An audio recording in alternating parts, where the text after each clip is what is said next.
Shalom, selamat sore dari Agelan Ministry. Pada Sabtu sore yang indah ini, kami akan memulai untuk memuji dan menyembah Tuhan kita Yesus Kristus. Segala pujian dan kemuliaan hanya bagi Dia.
Berkat-Mu melimpah bagi kami Tuhan.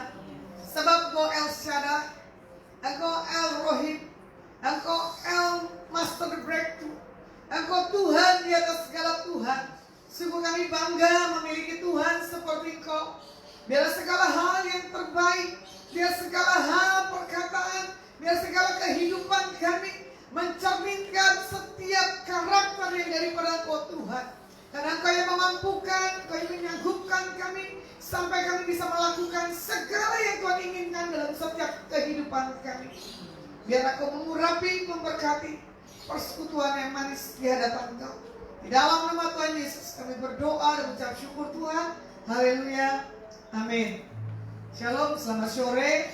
Terima kasih yang sudah menyaksikan streaming Adonai Ministry yang Las Masyanturi. Sore hari ini saya bagikan tentang renungan firman buat di bulan Paskah. Bagaimana Paskah berbicara tentang kasih Tuhan yang luar biasa bagi kita, bagi semua orang yang telah berdosa, ya. Bagi upah dosa adalah maut. Karena kita tahu tanpa pengorbanan, tanpa kematian Tuhan di atas kayu salib, kita tidak ada artinya apa-apa. Seperti lagunya, karena salibmu ku hidup, karena salibmu ku menang. Engkau yang berkuasa, sanggup untuk melakukan mujizat-Mu. Karena salib-Mu ku hidup, karena salib-Mu ku menang. Engkau yang berkuasa, sanggup untuk melakukan mujizat-Mu di hidupku. Kalau kita ada sampai hari ini karena salib dari Tuhan Yesus, karena pengorbanan Tuhan Yesus yang tanpa batas, yang tanpa waktu, Dia rela mengorbankan dirinya untuk menebus saudara dan saya. Di sore hari ini kita merenung bagaimana cinta kasih Tuhan dalam setiap kehidupan kita.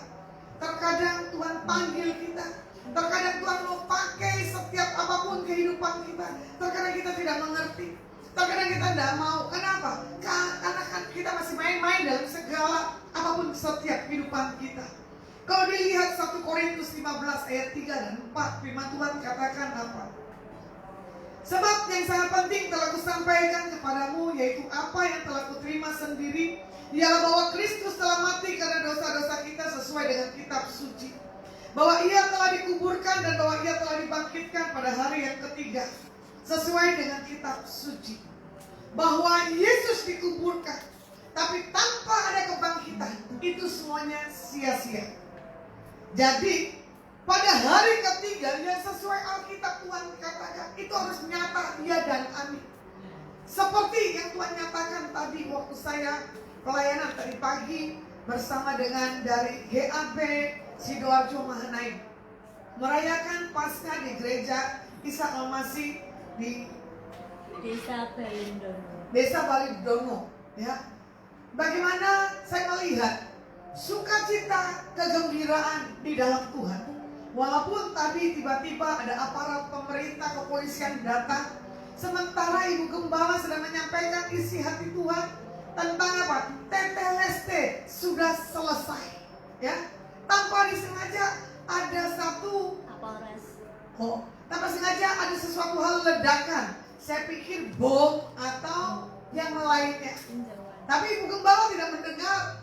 Itu ada bunyi yang sungguh bagi saya itu kaget. Tuhan, ada apa ya? Kok di pegunungan, di tempat yang dingin ada satu ledakan? Ternyata itu ledakan balon, ya. Karena ada satu Ibu Gembala berulang tahun pada hari itu. Jadi di sini ada rekan kami yang membuat satu surprise. Tapi saya melihat bagaimana settingan buat membuat seseorang surprise, tapi nggak bisa, ya.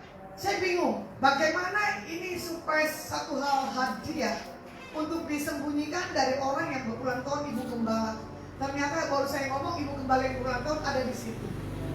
Jadi kita lihat, tanpa ada pengakuan, tanpa ada kemurnian, apa yang mau kita lakukan hal kebodohan, transparan di hadapan Tuhan. Akhirnya saya tertawa, benar ya Tuhan, kalau orang yang dibenarkan, kalau orang punya integritas, mau lakukan satu hal surprise, pasti tidak akan bisa. Pasti dibuat Tuhan, orang itu mengakui setiap apapun yang mau dibuat orang itu surprise. Jadi saya lihat bagaimana di sini kita melihat tentang segala hal, satu hal kebaikan, harusnya maksudnya baik, ternyata belum tentu baik, ya. Memang saya bilang begini, ibu gembala punya satu lelucon lucu. Makanya jangan suka berbuat aneh buat orang yang punya otoritas, punya kuasa doa. Saya bilang ya benar juga ya Tuhan. Kita mau kerjai seorang pendoa, kita mau kerjai seorang gembala, nggak akan bisa. Ya, lelucon apapun pasti ketahuan. Jadi saya berapa kali ketangkap. Jadi Tuhan bilang gini loh, jangan ada lagi dosa yang bagi kamu tuh baik, ya. Nggak apa-apa, tapi belum tentu Tuhan izinkan. Jadi Tuhan minta segala sesuatunya harus terbuka di hadapan Tuhan. Kalau dilihat lagi di Yesaya 53, ada yang buka Alkitab bonusnya ayat 1 dan 7, boleh dibaca? Ada ayat Alkitabnya? Yesaya 53 ayat 1 dan 7. Boleh baca? Ayat 1 sampai 7. Ya. Siapakah yang telah percaya kepada pemberitaan kami? Kepada siapakah tangan Tuhan telah dinyatakan?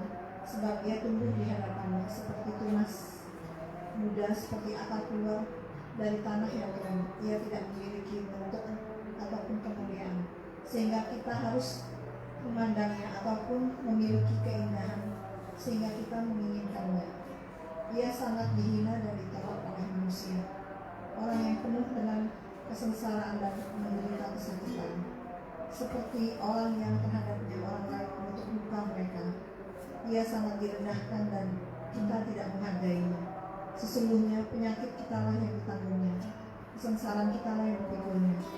Namun kita mengira bahwa ia tak pernah dipukul dan ditindas Allah. Akan tetapi ia ditikam karena pelanggaran-pelanggaran kita. Ia diremukkan karena kejahatan-kejahatan kita. Hukuman yang mendatangkan kesejahteraan bagi kita ditimpakan ke atasnya, dan oleh bilur-bilurnya kita disembuhkan. Kita semua seperti domba yang tersesat, setiap orang mengambil jalan mereka sendiri. Akan tetapi Tuhan telah membebankan ke atasnya seluruh kejahatan kita. Ia ditindas dan ia menderita, tetapi ia tidak membuka mulutnya. Seperti anak domba yang dibawa ke pembantaian, dan seperti seekor domba yang terdiam di depan para penggunting bulunya, demikianlah ia tidak membuka mulutnya. Oke. Siapakah yang percaya kepada pemberitaan kabar baik daripada Tuhan Yesus sore hari ini? Belum tentu semua orang bisa menerima kabar keselamatan, kabar satu hal pertobatan. Ya, kalau mau dibilang lagi, taruh tubuh di hadapan Tuhan sebagai tunas dan tanah kering. Ia tampan dan semarakai pun tidak ada, sehingga kita memandang dia, dan rupa pun tidak, sehingga kita tidak menginginkannya. Bagaimana Yesus dianiaya, bagaimana Yesus melepaskan setiap atribut dia punya keilahiannya, karena dia akan mencoba bagaimana dia 100% manusia, bagaimana 100% ilahinya. Tapi dia tidak memakai 100% ilahinya. Bahkan kalau mau dibilang juga, dibilang apa? Dia penuh kesengsaraan, menderita kesakitan, bahkan jadi hina. Sampai dia berkata, menutup mukanya pun terhadap kita pun tidak masuk hitungan. Kalau mau dilihat di ayat yang keempat, penyakit kita lah yang ditanggungnya, dan sengsara kita lah yang dipikulnya. Padahal kita mengira kita ini kena kutuk, belum tentu. Jadi orang yang sudah di dalam Tuhan tidak akan lagi mengalami satu hal penderitaan maupun satu hal kesesakan. Contoh tadi ya, yang mengendarakan supir, saya sampaikan pesan Tuhan, dia sampai kaget. Setelah itu dia turun, kita tiba di tempat ini, tidak kekurangan satu apapun. Dia bilang apa? Nggak bisa banyak bicara. Tadi mulusnya dia bilang itu orang garis keras, tidak mudah dan nggak gampang. Tapi saya sampaikan apa yang menjadi isi hati Tuhan. Tapi saya buat kesaksian bagaimana Tuhan memilih hidup saya untuk mempunyai satu hal perubahan, untuk orang bisa melihat siapa pribadi Tuhan Yesus dalam setiap kepribadian kita, anak-anak Tuhan. Nah, seperti dia dianiaya, dia ditindas, tetapi Tuhan tidak membuka mulutnya. Kita aja di masa pandemik begini, kena COVID aja, bahkan kita mencibir orang yang kena COVID. Bukannya kita saling mendoakan, bukan kita saling mendukung. Jadi buat hari-hari di masa pandemik begini, saya minta stop memperkatakan hal-hal yang tidak baik. Stop membuat pembenaran diri. Stop untuk membuat sesuatu hal kegaduhan. Kalau kita lihat pengorbanan Tuhan sangat besar. Seperti lagunya, sungguh besar, ya kan? Pengorbananmu bagiku, terus terlalu dalam untuk dimengerti. Sungguh besar,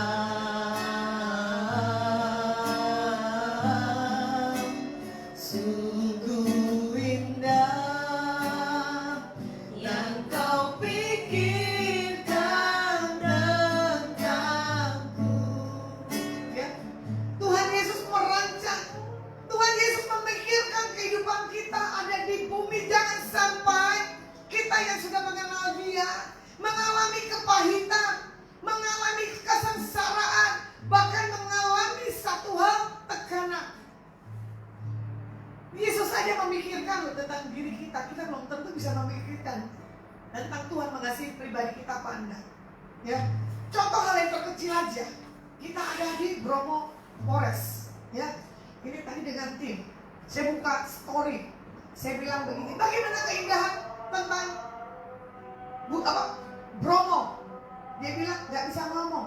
Cuma saya bilang begini, kalian belum mengalami pemulihan. Kalau kalian mengalami pemulihan, pasti kalian akan menghargai siapa Tuhan, ya kan? Pasti berkata, wow, indah sekali ya Tuhan hutan di tengah kedinginan. Indah sekali ciptaanmu. Jadi seberapa hari ini kita berkata, Tuhan kau dahsyat. Jangan Tuhan memikirkan tentang kehidupan kita, tapi kita tidak memikirkan menyenangkan hati Tuhan dalam setiap perkataan, setiap kehidupan kita pribadi, lepas pribadi. Kalau mau dilihat lagi, ya, 3 macam kematian daripada Tuhan yang taruh buat setiap kita. Kita harus mematikan setiap keinginan daging. Kita harus mematikan setiap keinginan jasmani kita. Kita harus mati untuk segala apapun dalam setiap kehidupan kita. Mati dalam marah, bisa nggak? Maya bisa nggak mati untuk marah? Belum bisa. Mulusnya? Belum bisa. Karena apa? Kita masih di bumi, tapi kita akan menuju ke sana, mematikan keinginan emosi kita. Jadi, neraka adalah satu hal tempat kegelapan yang paling gelap. Di situ adalah ulat, ya. Dan di situ tuh dikatakan juga apa? Tempat penyiksaan yang tak henti-hentinya. Jangan sampai kita masuk dalam satu hal neraka. Banyak yang kita lihat tentang akhir zaman, benar gak? Apa yang kamu lakukan di bumi ini? Misalnya kamu berkata-kata tentang menggosipkan orang, nanti ulat itu masuk ke dalam mulut kita, ya kan? Atau kita punya pendengaran tentang hal-hal yang tidak baik, nanti ulat merongrong telinga kita. Sampai satu titik, itu seluruh tubuh kita digerogoti oleh ulat. Jadi saya mau buat setiap kita, jangan sampai kita masuk di dalam hal kegelapan yang kita inginkan. Jadi untuk menyelamatkan kita dari kematian, Yesus tidak mengenal dosa. Kita juga harus tidak mengenal dosa dalam setiap kepribadian kita. Dan artinya Tuhan harus mati menggantikan kita. Cara mati Yesus yang pertama adalah tidak manusiawi, ya kan? Dia di taman Getsemani bersama 3 muridnya. Yesus mengalami ketakutan dan gentar. Bahkan Yesus berdoa dan malaikat Tuhan menguatkan dia. Jadi apapun keadaan kita pada hari ini, jangan takut dan gentar. Kita tetap berdoa. Pasti Tuhan bisa mengirimkan malaikat. Pasti bisa Tuhan mengirimkan orang-orang yang menguatkan tentang kehidupan kita. Nah, di saat mengalami tekanan berat, dia cuma berdoa. Bagaimana kita sore hari ini? Di dalam mengalami satu hal tekanan, apakah kita berdoa ataukah kita lari dari setiap kenyataan dalam setiap kehidupan kita? Nah, Yesus menawarkan, ya kan, bagi setiap pribadi kita sore hari ini, apa yang kamu kehendaki supaya Tuhan Yesus lakukan. Perkatakan itu di hadapan Tuhan, supaya itu adalah menjadi satu hal jawaban bagi setiap kita anak-anak Tuhan. Kalau mau dilihat bagaimana Yudas, ya kan, datang kepada para penjaga, dan di situ Yesus ditangkap, dan apa yang diajarkan buat Yesus bagi setiap murid-muridnya dan buat setiap kita, kasihilah musuh. Baik tidak baik, enak tidak enak, kita harus bisa belajar mengasihi. Berbuat baik bagi yang menganiaya kita, baik yang apa? Melecehkan, ya, baik yang apa? Merendahkan kita, ya. Nah, bagaimana juga di sini dikatakan apa? Berdoa bagi orang yang mengatakan tentang pribadi kita yang buruk, lepaskan berkat. Jangan orang mengutuk, kita balik mengutuk. Jangan. Nah, kalau seperti firman Tuhan katakan, kalau ditampar pipi kiri, beri pipi kanannya. Bisa enggak? Dia bilang, masa bolak-balik sakit? Enggak apa-apa kalau buat kebaikan. Saat di hadapan Pilatus, ya, bagaimana Yesus disidang? Pilatus tidak berani menghakimi pribadi Yesus. Karena apa? Pribadi Tuhan Yesus tidak diketemukan kesalahan. Kita secara manusia, kita punya satu hal kesalahan, mencari hal pembenaran, bahkan pembelaan demi pembelaan. Maaf, kalau sudah salah, lebih baik diam. Jangan sampai diketemukan lagi kita punya kesalahan. Karena orang yang berbuat salah banyak berdalih, banyak juga pelanggaran. Makanya Tuhan katakan buat setiap kita, buat sore hari ini, kita harus menyerah kepada Tuhan dalam segala apapun juga. Jadi kalau dilihat Amsal 28 ayat 17, ya, di sini juga dikatakan untuk kita tidak mudah menyerah. Jangan sampai kita punya apa? Hutang darah di atas orang-orang yang kita suka buat hal kita nggak ngerti sadar tidak sadar, ya. Jadi di sini juga dikatakan melalui peristiwa bagaimana Yesus mati, bangsa Yahudi harus mengalami banyak pembantaian, perang salib, Holocaust, dan yang lain-lainnya. Penyiksaan Yesus kemudian dilihat dicambuk. Itu siapa yang pernah ke Israel yang sudah melihat durinya? Itu durinya 15 cm apa 12 cm, ya. Saya pegang aja durinya keras sekali, ya. Bahkan itu udah keras, panjang. Coba saya bayangkan, Tuhan, kamu dicambuk dengan duri yang begitu kerasnya.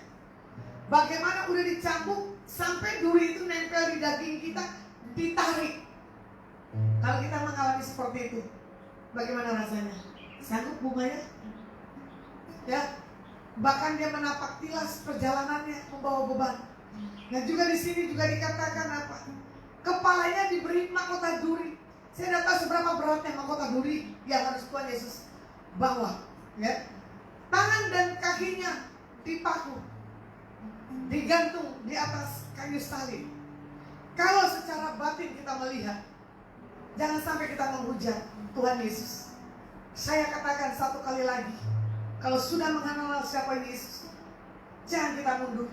Walaupun belum mendapatkan satu hal jawaban, jangan kita lari dari panggilan bahwa kita mencintai dan mengasihi Tuhan karena satu hal keuangan, karena satu hal posisi, karena satu hal pacar, atau karena lain dan lain halnya, ya. Makanya Tuhan katakan apa? Di atas salib Yesus merasa, apakah Tuhan meninggalkan dia?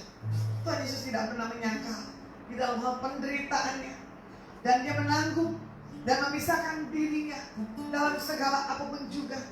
Jadi orang yang benci, orang yang menyimpan dosa, tidak akan pernah bisa merasakan Tuhan. Seperti yang saya katakan, ya, saya dengar kemarin khotbah daripada gembala saya sendiri, Pak Niko, ya. Dia katakan begini, kalau saya tidak merasakan hadirat Tuhan, saya nggak pernah puas. Pasti ada sesuatu hal yang membuat Tuhan tidak hadir dalam hal penyembahan setiap apa yang dilakukan. Saya setuju dengan apa yang Pak Niko sampaikan, karena dia punya pengalaman pribadi. Ya, kalau tidak ada hadirat Tuhan, kalau dia tidak rasakan sesuatu, ada yang rasanya begitu kurang. Begitu pula setiap kehidupan saya bawa kepada Tuhan melalui doa dan pujian dan penyembahan. Karena itu adalah satu hal gaya, karena itu adalah satu hal keharusan. Bagaimana nanti Tuhan menjemput kita? Karena di surga cuma ada apa? Pujian dan tarian. Tidak ada yang lain-lainnya. Kita disenangkan dan kita disukakan oleh Tuhan. Jadi penebusan Tuhan dikatakan di sini sore hari ini sudah selesai. Jangan pernah ada beban. Jangan lagi ada sesuatu hal yang menghalangi untuk kita datang kepada Tuhan. Hutang dosa sudah lunas. Dan di sini juga dikatakan apa yang terjadi. Tabir baik Tuhan terbuka. Langit gelap dan gempa bumi sudah tidak ada lagi. Bahkan kubur terbelah. Prajurit yang melihatnya terkaget-kaget dan terkagum-kagum. Jadi Tuhan Yesus meninggal buat kita dengan cara yang sangat mengerikan. Tapi Yesus alami itu tanpa ada penumpahan darah, tidak ada pengenalan, tidak ada pemahaman, tidak ada satu hal bagaimana kita menghargai setiap pengorbanannya. Jadi yang ditanggung Yesus bagi setiap kehidupan kita adalah penyakit kita yang pertama. Yang kedua adalah penderitaan dan kesengsaraan kita. Yang ketiga, oleh bilur-bilurnya kita disembuhkan. Yesus mati bagi dosa kita, dikuburkan dan dibangkitkan. Seperti lagunya, sebab Dia hidup, ada hari esok. Sebab Dia hidup, ku tak gentar,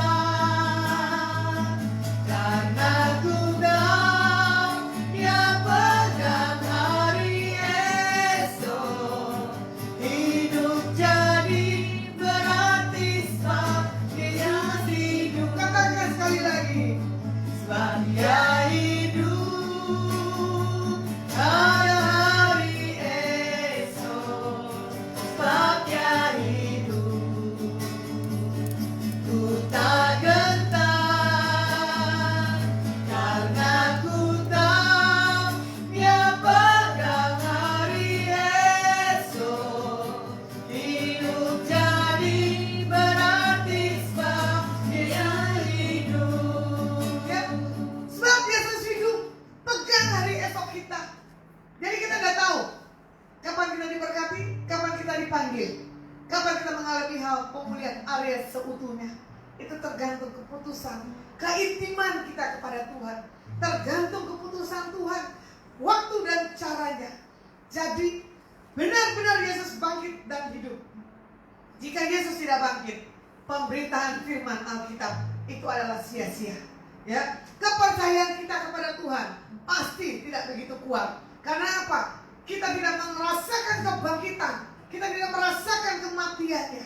Makanya kadang saya berkata kepada Tuhan, Tuhan terima kasih. Kalau saya dibawa untuk mengenal, memahami siapa Engkau sesungguhnya, bahkan Kau bawa Tuhan, saya punya kedalaman, keintiman, makanya saya tidak akan goyah siapapun Yesus dalam pribadi saya. Karena saya tahu, sebab Yesus hidup, ada hari esok. Sebab Yesus hidup, punya pengharapan saya kepada Tuhan. Karena Yesus mati dan disalibkan, saya mengalami satu hal perubahan. Saya mengalami satu hal berkat Tuhan yang tanpa saya mengerti dan saya sadari. Jadi dimanapun Tuhan kirim, dimanapun Tuhan tempatkan saya selalu menyaksikan cinta kasih Tuhan dalam setiap kehidupan saya. Bahkan saya sampaikan apa menjadi isi hati Tuhan buat orang-orang di sekeliling saya. Contoh lelucon kecil sedikit, ya. Tadi saya duduk dengan tim saya dari Semarang. Saya berhadapan langsung dengan rekan saya. Saya sampaikan isi hati Tuhan. Dia ngeyel, coba dia senyum. Lalu saya tertawa, kok orang bisa ngeyel ya Tuhan? Katanya Tuhan Yesus hidup. Kenapa manusia ini gak mau mati dagingnya? Merasa pembenaran dirinya. Karena apa? Dia tidak mengenal dagingnya harus mati. Kalau sudah diremukan oleh Tuhan, benar ya Bu Maya? Manusia tidak ada lagi tuh kesombongan, tidak ada lagi tuh pengakuan, tidak ada lagi tuh menyatakan jati diri kita tuh kurang lengkap. Tiba-tiba di satu jalan manifestasi daripada Tuhan. Katanya kok lucu di mobil. Bu Maya bilang katanya apa? Pelepasan plasma belum. Pesannya tadi di promo. Kok pelepasannya harus ada di mobil? Tumpahnya berapa kali? 2 atau 3 kali ya. Untung di tas saya punya plastik resik. Tumpahnya dasar. Loh, kok penuh? Minta lagi plastik sama trias. Penuh. Terus tak bilang, kok Bu Maya gak tuntas ya? Biarkan saja Tuhan mengalir dalam dirinya. Rekan saya tertawa. Makanya jangan main-main sama Tuhan. Sebab Tuhan Yesus itu hidup. Jangan butuh pengakuan, jangan butuh pembenaran. Jadi orang yang punya pembenaran, ya, dia akan tidak mewarisi hal kerajaan Tuhan. Tapi di situ saya lihat orang ini udah sadar apa belum, saya tidak tahu. Makanya saya udah bilang, kalau orang di samping udah sadar. Terus saya bilang, kalian kalau di samping saya jangan main-main. Nanti ada deteksi Tuhan buat kalian apa? Ditegur. Lebih baik ditegur daripada kita Diamin. Didiemin. Betul. Karena hari itu juga saya bawa rekan saya 2 orang, ya, untuk dilayani dengan tim saya yang dari Jakarta. Saya pikir juga sama. Saya perlu mengkoreksikan. Jangan rasa diri saya ini super, tidak bisa. Ya, tiba-tiba yang rekan satu paradigmanya muncul, berarti kan belum mati. Sebab Yesus hidup, tapi paradigma kita yang muncul, tidak Yesus hidup. Ya, karena apa? Pikiran, kemauan kita itu nol di hadapan Tuhan. Tuhan yang tentukan. Akhirnya yang satu tumpah, yang satu tumpahnya sedikit. Saya tidak tahu tahan malu atau tahan apa. Ya, tiba-tiba saya bilang dengan rekan saya, tolong topang doa saya. Bukan itu topang doa saya, malah apa? Dia sendiri penuh dengan pengurapan. Saya rasa bilang begini, Tuhan, orang butuh sesuatu pesan yang harus disampaikan tentang pribadi saya yang keras, kok yang manis-manis. Cuma saya katakan di hadapan Tuhan, terima kasih Tuhan. Kalau Tuhan tidak dapatkan kesalahan, kecacatan dalam diri saya, tidak ada yang harus saya tegur. Tapi saya harus sadar. Contoh rekan saya dari Semarang lucu, dia bilang begini, kok ibu melanggar ya, buang sampah kok harus lapor. Karena apa? Tuhan melihat, ya loh, mata Tuhan ada di segala penjuru. Saya bilang begini, Tuhan maaf ya, saya buang sampah sembarangan. Dia tertawakan oleh rekan-rekan saya. Jangan salah, saya punya hidup, hari-hari punya pengakuan. Kalau saya tidak punya pengakuan, berarti daging saya belum mati. Bahkan saya bilang gini, setelah apapun saya punya pelayanan walaupun di atas motor, saya melanggar lampu merah, saya bilang begini sama rekan saya, Tuhan maaf ya, saya melanggar lampu merah karena hitungan menit, hitungan detik, karena saya harus ada di lokasi. Ada lagi rekan saya, ya, dia kalau udah mau dandan dia bilang gini, Tuhan kasih saya dandan yang cantik, yang manis, biar orang melihat saya ada sesuatu yang berubah. Bahkan rambut rontok 1-2 biji aja, 1-2 enggak dong, apa yang rambut? Bukan makanan ya? Helai. 1-2 rambut helai jatuh, dia bilang gini, Tuhan itu rambutku jatuh, tumbuhkan kembali dong Tuhan, ditumbuhkan. Jadi siapa yang rambutnya berkurang, yang rontok sore hari ini, hadapin ke Tuhan. Tuhan punya berbagai macam cara. Jadi saya bilang, Tuhan itu unik, Tuhan itu tuh dahsyat. Bahwa Tuhan itu kesehariannya untuk kita berkata-kata. Makanya dari bilang apa? Sebab Yesus hidup, nggak ada kematian. Sampai kapanpun, kalau kita punya Yesus, kita selalu happy. Makanya kalau boleh dibilang, usia saya udah lumayan lanjut. Tapi kalau orang yang merawat wajah saya, kaget, usia berapa Bu? Saya bilang usia sekian. Nggak mungkin Bu, kok kencang? Ya, karena apa? Saya hadirkan hadirat Tuhan dalam hidup saya melalui doa dan pujian dan penyembahan. Makanya saya tidak mau wajah saya tua, walaupun sedikit ada bengkak karena kurang tidur. Ya, contoh tadi pagi saya tidak tidur karena saya punya peperangan. Terus saya lihat ini rekan saya belum tidur juga jam 1, butak. Terus rekan saya yang satu tidur, dia lihat saya belum tidur. Cuma saya bilang ini nggak tahu. Kalau Tuhan suruh saya melek, saya melek. Sampai di satu titik saya bilang Tuhan ini jam 2. Saya harus bangun jam 4 prepare karena harus berangkat ke lokasi lebih awal. Ya, jadi yang Yesus pegang buat setiap hari esok kita, jangan ada khawatir dan putus asa. Bagi yang belum punya jodoh, jangan takut. Ya, buat penta, buat trias. Karena kan lagi membutuhkan satu pendamping. Tadi saya bilang dengan trias ada duda yang nganggur. Cuman jaraknya jempol dengan jari tengah. Kalau trias mau nanti saya bicara. Yang penting apa? Orang ini takut Tuhan. Ya kan? Ada saya suka di tempat ini, tempatnya sejuk dan dingin, dia bikin anak sebanyak-banyaknya.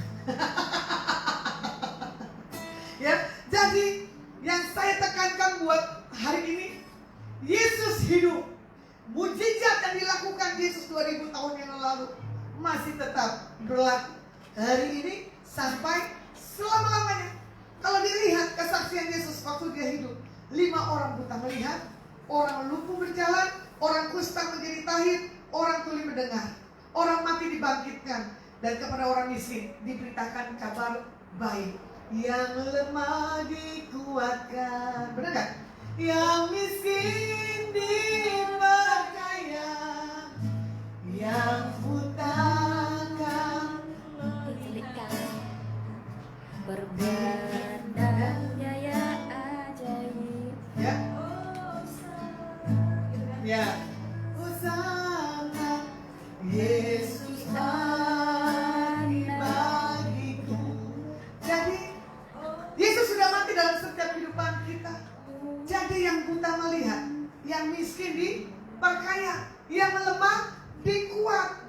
Jadi kita tahu hari-hari ini pasti kita punya kekuatan. Karena saya kembalikan lagi, Yesus itu hidup. Jadi jangan pernah kita perkatakan tentang hidup kita sakit. Jangan perkatakan hidup kita ini miskin, ya kan? Jangan perkatakan kok Tuhan tidak berkati saya, kok Tuhan tidak pakai saya sesuai dengan yang lain-lainnya. Karena apa? Kalau Tuhan mau pakai kita seperti yang lain-lainnya, berapa kamu punya bayar di hadapan Tuhan? Mau tidak waktu tidurmu terganggu? Mau nggak kamu lakukan dalam segala apapun dengan tanpa ada paksaan, tapi dengan ketulusan? Jadi 2 perkataan Yesus yang terjadi tentang hal kesembuhan. Yang pertama, imanmu menyelamatkan engkau, makanya kesembuhan pasti terjadi. Yang kedua, dosamu sudah diampuni. Jadi jangan pernah ada tuduhan. Kedatangan Tuhan yang kedua, biar Tuhan dapati kita hidup intim dan Tuhan punya kasih mula-mula dalam setiap kehidupan kita, anak-anaknya. Jadi saya tekankan buat sore hari ini, ya, bagaimana firman Tuhan katakan di Yesaya 53 ayat yang keempat. Tetapi sesungguhnya penyakit kita lah yang ditanggungnya, dan kesengsaraan kita yang dipikulnya. Padahal kita mengira dia kena tulah, dipukul dan ditindas Tuhan. Tidak. Dan di sini kita melihat bagaimana anak domba dibawa ke pembantaian. Seperti induk domba yang keluh di depan orang-orang yang menggunting bulunya, ia tidak membuka mulutnya. Bahkan Yesus tidak berkatakan sakit. Bahkan Yesus tidak berkata stop, silakan. Jadi apapun kondisi kita pada hari ini, jangan kita mengeluh, jangan kita mengatakan Tuhan tidak punya satu hal jawaban. Jadi kalau kita tahu siapa Yesus kita, jadi kalau kita tahu posisi kita seperti apa, tidak ada keluhan dalam setiap kehidupan kita pribadi lepas pribadi. Ada gak Trias dengar saya ngeluh? Enggak. Bahkan kalau Trias ngeluh, saya marah, betul gak? Apalagi kalau Trias ngedumel. Venta ada pernah lihat saya mengeluh? Bu Maya ada lihat saya mengeluh? Nggak ada. Yang dilihat apa?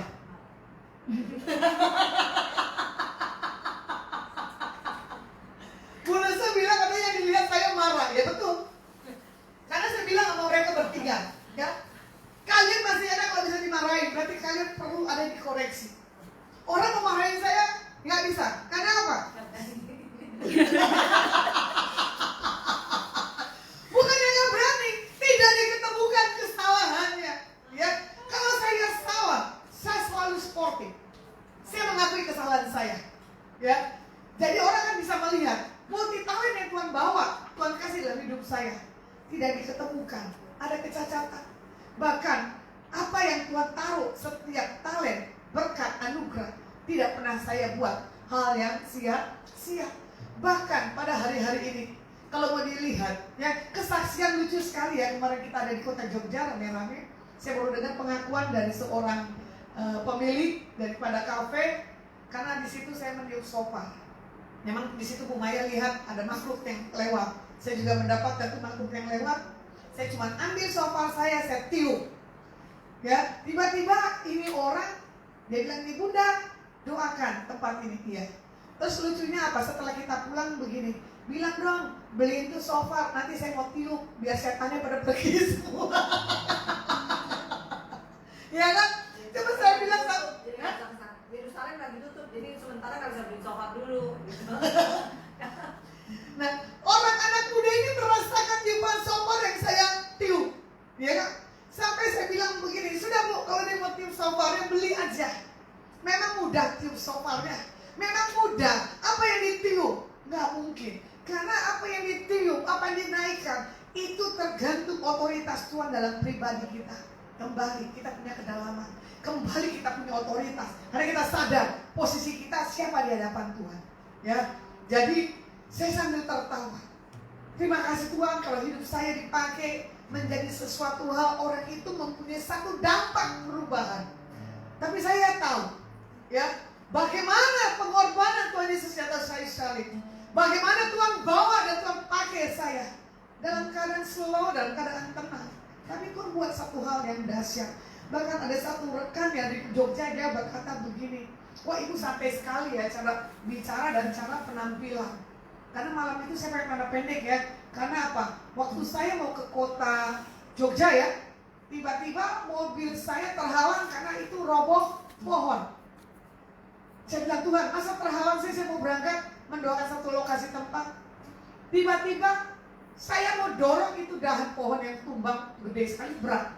Ya, sampai itu bapak yang punya rumah gubuk, ternyata dia mengalami satu luka pendarahan karena dia nebangnya nggak tahu apa itu tajam, ya, lompat. Cuma saya bilang, aduh Tuhan, kenapa itu orang berdarah ya? Tapi darahnya kok sia-sia banyak sekali. Enggak, kenapa? Dilihat ini kita perempuan 4 super, dorong-dorong pohon, ya kan? Akhirnya ini orang tergerak, mana golok, dipukul-pukul ke golok, sambil kita sisihkan dahan dikit demi dikit. Sampai tiba-tiba muncullah satu alat ya, pemotong. Saya bilang, Pak, dari tadi dong Pak, jangan kita sampai kehujanan. Akhirnya sampai kita angkat-angkat. Tapi Tuhan bisa kirim. Saya belajarkan buat tim saya gini loh. Kalau kamu tabur kebaikan, dimanapun Tuhan kirim, Tuhan utus, ada orang-orang yang baik, yang menolong dan membantu.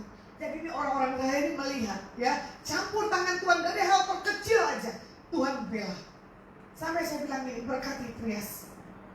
Karena sesuatu hal yang dia sudah lakukan walaupun kecil, kita berkati tanda. Kita mengucap syukur Tuhan bisa pakai dan Tuhan bisa kirim. Jadi buat hari ini, jangan takut buat hari esok. Jangan takut untuk kondisi dan keadaan apapun di pandemi pada hari ini. Kalau kalian percaya di hari Paskah dan pada hari Minggu ya, kebangkitannya, kita mengalami satu hal sukacita yang penuh. Dan saya mau tahu Trias yang menyaksikan Instagram Lasma. Oke, saya ambil catatannya. Oke. Yang menyaksikan Facebook saya, dia itu tak?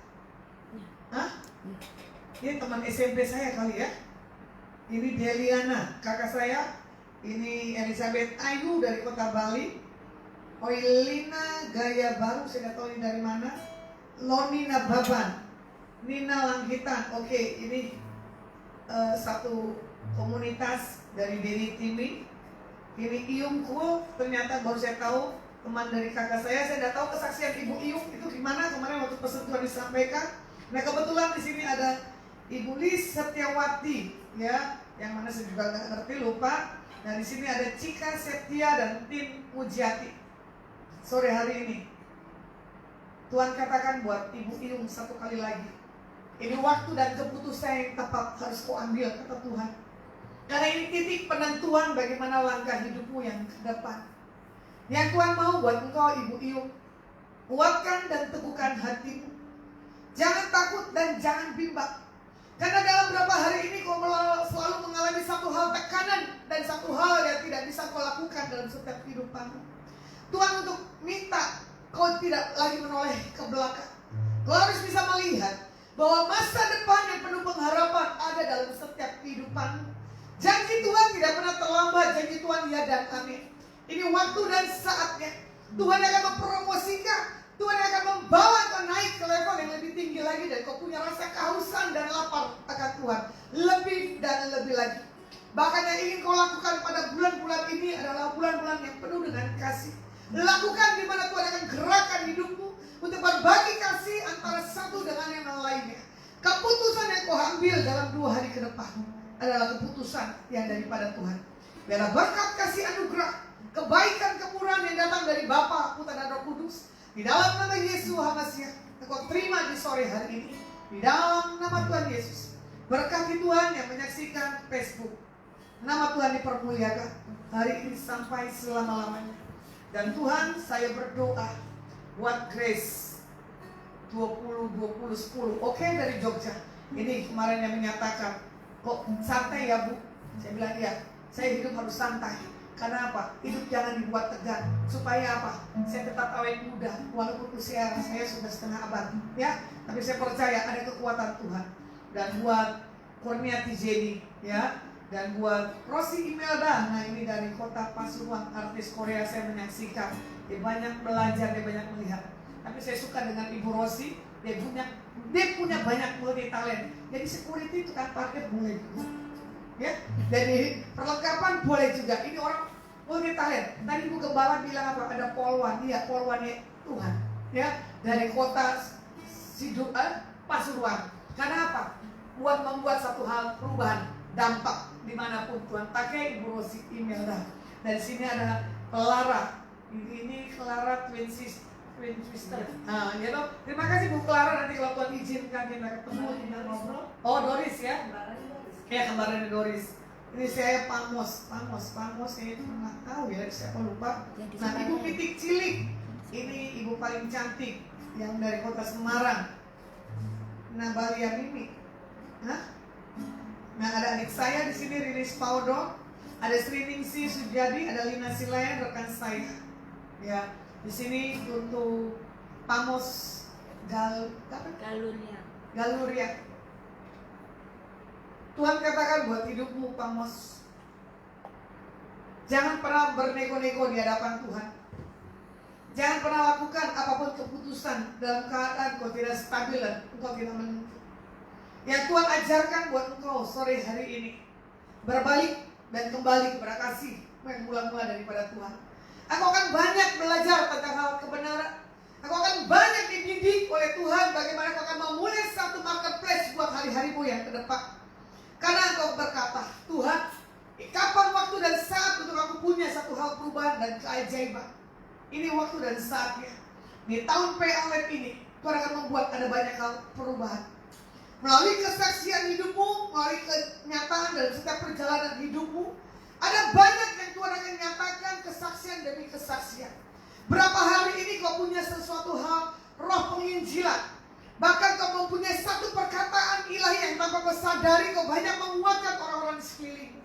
Biar itu tertanam di dalam setiap hatimu yang paling terdalam. Dalam berkat kasih anugerah yang datang daripada Tuhan melimpah turun dalam setiap kehidupanmu. Dalam nama Tuhan Yesus. Dan saya berdoa lagi nih buat Ibu Nina. Tadi Tuhan gerakan Nina Langgita ya. Satu komunitas dari City Shaker Restoration dia punya. Setiap plan-plan yang kau lakukan buat tahun ini, ada rancangan Tuhan yang dibuat Tuhan dahsyat dan ajaib. Ada banyak sedang kau pertimbangkan. Bagaimana kau akan mengatur strategi hari-harimu yang ke depan untuk memulai satu hal market. Hari-hari yang kau lalui hari-hari yang ke depan adalah hari-hari yang dimana kau bisa melihat ada banyak saat dan musim yang berubah. Bahkan setiap perjalanan dari satu tempat ke tempat yang lainnya. Dan Tuhan akan temukan orang-orang yang tepat untuk menyampaikan apa yang menjadi isi hati mereka untuk kau bisa kelola, kau tangani dalam setiap marketplace yang ke depan. Kau akan kedatangan banyak rekan-rekan. Dan kau akan kebanyakan melihat ada banyak miracle yang Tuhan akan lepaskan. Dan kau akan bisa melihat bagaimana Tuhan akan percayakan untuk kau membangun satu bisnis yang baru, di mana Tuhan akan tempatkan orang yang tepat yang engkau bisa percayai. Matamu sudah melihat bakal ada market yang ke depan. Bahkan kau akan membuka area satu ke area yang lainnya lagi. Bahkan Tuhan akan membukakan satu pintu ke pintu yang lainnya. Bahkan Tuhan katakan, ini waktu dan saatnya. Aku akan melihat satu hal yang tidak pernah kau lihat. Dan satu hal jawaban Tuhan dalam 2 minggu ke depan dibuat Tuhan jadi. Apa yang sedang kau plan? Apa yang sedang kau setting hari-hari ini? Semua dalam hal perkenanan daripada Tuhan. Dan Tuhan akan buat satu presentasi pekerjaan yang kau buat hari-hari ini adalah hari-hari yang penuh dengan sukacita dan kegembiraan.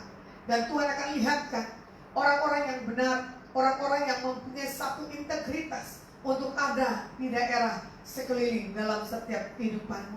Engkau diberkati, engkau dipakai, dan engkau tahu bahwa segala hal yang terbaik kau terima sore hari ini.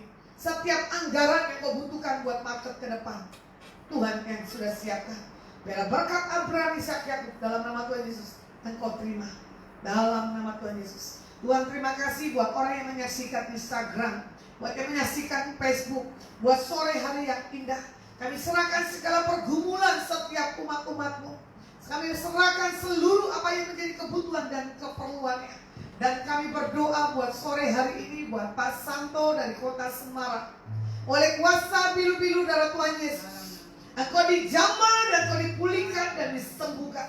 Setiap kelemahan dalam setiap organ daripada tubuh perutmu sudah selesai, kata Tuhan. Engkau akan mengalami satu hal miracle yang tidak lazim. Berkati Ibu Milka, berkati ketiga putrinya, berkati kedua putranya, berkati mantunya, dan berkati cabang bayi yang di dalam kandungan. Biar kelahirannya membawa satu sukacita, membawa satu hal perubahan. Karena kami tahu orang yang berharap, orang yang bergantung kepada Tuhan pasti punya sukacita, pasti punya pengharapan di dalam Tuhan.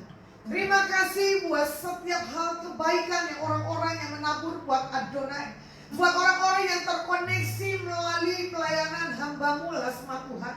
Engkau jagai, Engkau berkati, dan Engkau urapi. Tuhan dipermuliakan dalam setiap kehidupannya. Kami berdoa buat Presiden kami, Pak Joko Widodo dan Pak Amin. Biar roh takut, hikmat yang daripada Tuhan turun buat setiap pemimpin kami. Berkati RT, RW, lurah, camat, bupati, wali kota, dan gubernur, panglima tertinggi, para menteri Tuhan. Biar otoritas kepemimpinan takut Tuhan ada di atas setiap mereka. Berkati 34 provinsi. Kami melepaskan damai sejahtera berkat Abraham.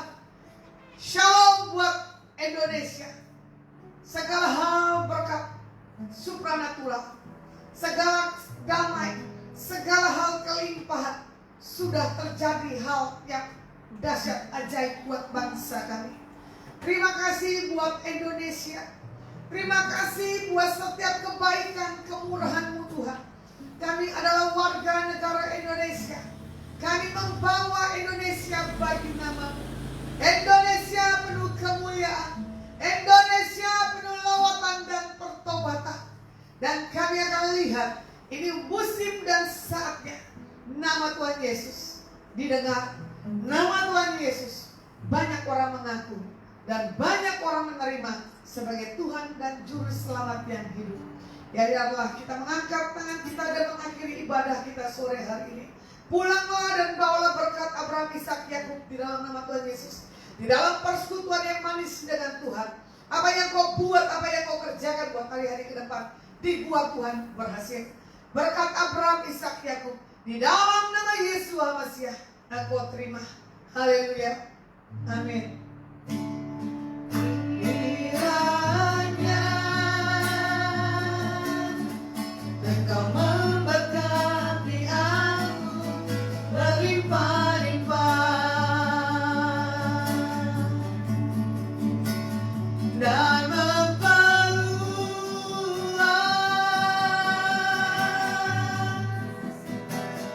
daerahku.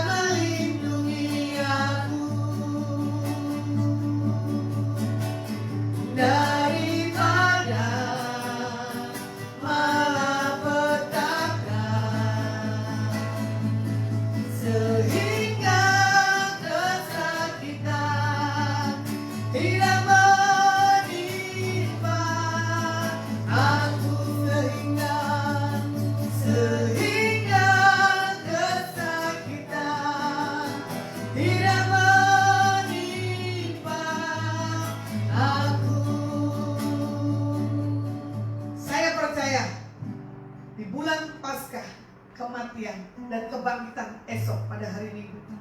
Kubur sudah membuktikan siapa pribadi Yesus. Jadi tidak ada lagi penderitaan, tidak ada lagi kesengsaraan dalam setiap kehidupan kita sebagai anak-anak Tuhan. Jadi saya tekankan buat hari ini, kalau engkau punya pengharapan, jangan pernah takut untuk apapun juga. Kalau kau percaya siapa Yesus dalam dirimu, ada yang ilahi yang akan Tuhan bawa lebih dan lebih lagi dalam setiap kehidupan kita. Karena saya tahu di PLF ini semua terbuka, semua yang menjadi impian, apa yang menjadi keinginan kita sebagai anak-anak Tuhan, dibuat Tuhan dahsyat dan yang ajaib. Sore hari ini Adonai Ministry pas masih hampir selesai ibadah. Mari kita sapa yang menyaksikan streaming dimanapun berada. Kita katakan Shalom, God bless